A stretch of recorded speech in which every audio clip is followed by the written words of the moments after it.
नमस्कार, मैं डॉक्टर अजय कुमार झा।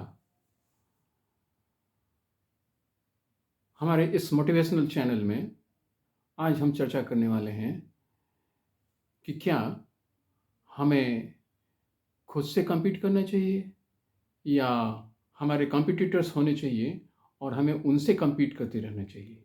कठिन सवाल है। पर हम आगे बढ़ें इससे पहले please subscribe my channel, like my channel and share my channel. आज जो हम बात करेंगे वो थोड़ा-सा कॉम्प्लिकेटेड है मसला। क्या हमें खुद से कम्पीट करना चाहिए अपनी ज़िंदगी में? कोई भी काम जिसे हम टेकअप करते हैं, क्या उसमें हमें जो हमारे साथी कॉम्पिटिटर हैं, क्या वो हमारे लिए कोई कारण नहीं हो सकते हैं खुद को आगे बढ़ाने का? ये एक बड़ा इम्पोर्टेंट मसला है।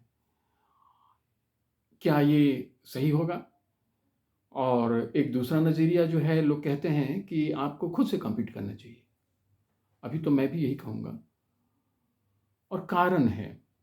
देखिए, जब ये हम सोचते हैं कि हमें किसी और से कॉम्पीट नहीं करना चाहिए, तो हमारा ऑब्जेक्टिव सिर्फ़ इतना है कि हम नेगेटिव सिंड्रोम में या नेगेटिव डायरेक्शन में न चले जाएँ, अगर हम दूसरों से कॉम्पीट करने का अपना कोई ऑब्जेक्टिव बनाते हैं तो। अपने किसी भी काम मान लिया हमने कोई कॉम्पिटिशन की तैयारी करनी है और हमारे साथी लोग भी कर रहे हैं, तो हमें उसके हिसाब से अपनी तैयारी नहीं करनी, हमने अपने हिसाब से तैयारी करनी।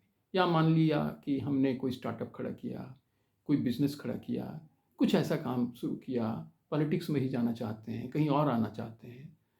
तो दूसरे कैसे क्या कह रहे हैं, आप उन पर नज़र रख सकते हैं, अलग-अलग तरीके से, मार्केट में या उनकी जो सफलताएँ हो रही हैं, पर उनसे कम्पीट करने की कोशिश करने से क्या होता है कि मुझे लगता है कि हम ज़्यादातर नेगेटिव एरिया में चले जाते हैं और वो हमारे पॉजिटिविटी को अगर किल नहीं करता है तो कम से कम थोड़ा-सा कुंठित ज़रूर कर देता है। आप देखेंगे देखेंगे कि दूसरे की थोड़ी भी सफलता या थोड़ा भी उसका आगे होना हमारे अपनी गति को हमारी गति को हमारी गति को रोक दे सकता है। ये हमने कई बार देखा है, खुद भी देखा है। आप भी देखे होंगे, आपने भी देखा होगा, महसूस किया होगा कि जब आप दूसरे से कम्पीट करने की कोशिश करने लगते हैं, तो आप सारी एनर्जी आपकी सिर्फ़ इसमें चली जाती है कि उसकी तैयारी कैसी है, वो कहाँ-कहाँ, क्या-क्या कर रहा है। आपकी अपनी जो इनोवेटिव जो भी आप कुछ एलिमेंट्स आप डालने की कोशिश करते या करेंगे, वो अचानक ही जैसे लगेगा कि कहीं न कहीं किसी आप नर्वस सिंड्रोम में तो नहीं जा रहे हैं। तो ये एक सबसे बड़ा एक बाधा बन कर के आपके सामने उपस्थित होगा। ये हमने देखा है और ये आप भी देखेंगे। और दूसरी बात, जो उससे भी ज़्यादा इम्पोर्टेंट है, उससे ज़्यादा इम्पोर्टेंट आप कह सकते हैं या नहीं भी कह सकते हैं, वो ये कि आपस में कटुता पैदा करता है। कॉम्पिटिटर से आपने द मोमेंट कम एक तरह से अगर आपने कम्पीट करने की कोशिश में कटुता की भावना को प्रश्रय दिया, तो फिर वही आगे आहिस्ते-आहिस्ते किसी न किसी रूप में वो हिंसा का स्थान लेने की संभावना बना देता है। हिंसा कोई ज़रूरी नहीं है कि आप अपने कॉम्पिटिटर के साथ करें, हिंसा आप खुद के साथ कर सकते हैं। कहने का अर्थ है कि आप बहुत पावर के साथ अपने आप को बढ़ाने में आपकी दिलचस्पी थोड़ी घटने लगेगी। घटने इसलिए लगेगी कि आपको बराबर अपने आप पर संदेह होने लगेगा और आप सिर्फ़ उसी के बारे में प्लान करते रहेंगे कि वो उसने कैसे क्या किया और हमने यहाँ ये गलती की, हमने ये गलती की और अब मैं तो गया काम से। तो ये एक जो माइंडसेट है, ये आस्ते-आस्ते आपके ऊपर हावी होने लगता है। तो मुझे लगता है कि ये भी इम्पोर्टेंट फैक्टर है।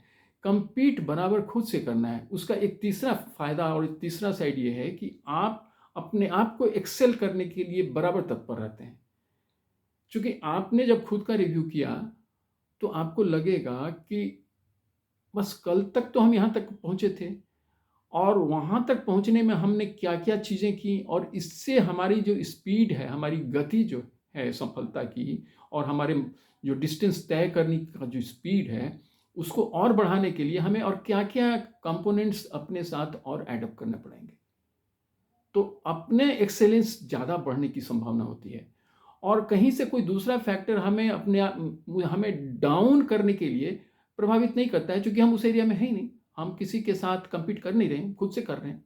तो खुद से कम्पीट करने के कई एडवांटेजेस हैं। आप ज़्यादा इनोवेटिव हो जाते हैं, आप ज़्यादा क्रिएटिव हो जाते हैं, आप ज़्यादा एनर्जेटिक हो जाते हैं, आप ज़्यादा फारसाइटेड हो जाते हैं। बहुत सारी चीज़ों की संभावना बढ़ जाती है। आप अपने साथ ज़्यादा ऐसे लोगों को लेकर के चल सकते हैं जो पॉजिटिव तरीके से आपके टीम में शामिल हो सकते हैं।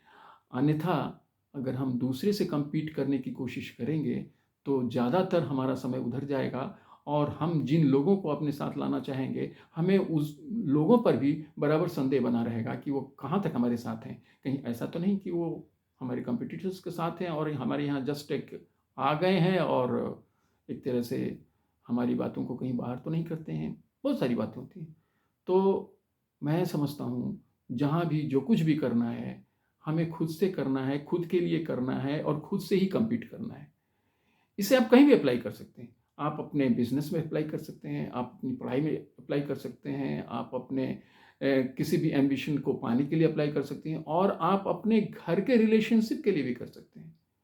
आपने जो कुछ भी अपने रिलेशनशिप में जो आपके निकट संबंधी हैं, जिनके साथ आपने जैसा व्यवहार रखा है, उसमें आप उनके व्यवहार से प्रभावित होकर के अगर अपने व्यवहार में उसे कुछ मोल्ड करने की कोशिश करते हैं तो ठीक है। कहीं-कहीं उसका एडवांटेज आपको मिलेगा, आप उसे थोड़ा बेहतर करने की कोशिश करेंगे, पर फिर आप वहीं पर अटक जाएँगे।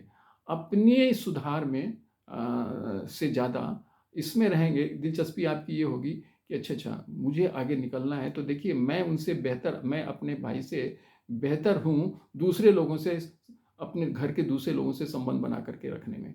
तो फिर वहाँ भी वही बात, वहाँ भी आपस में एक राइवलरी, एक जेलसी, बहुत सारी बातें।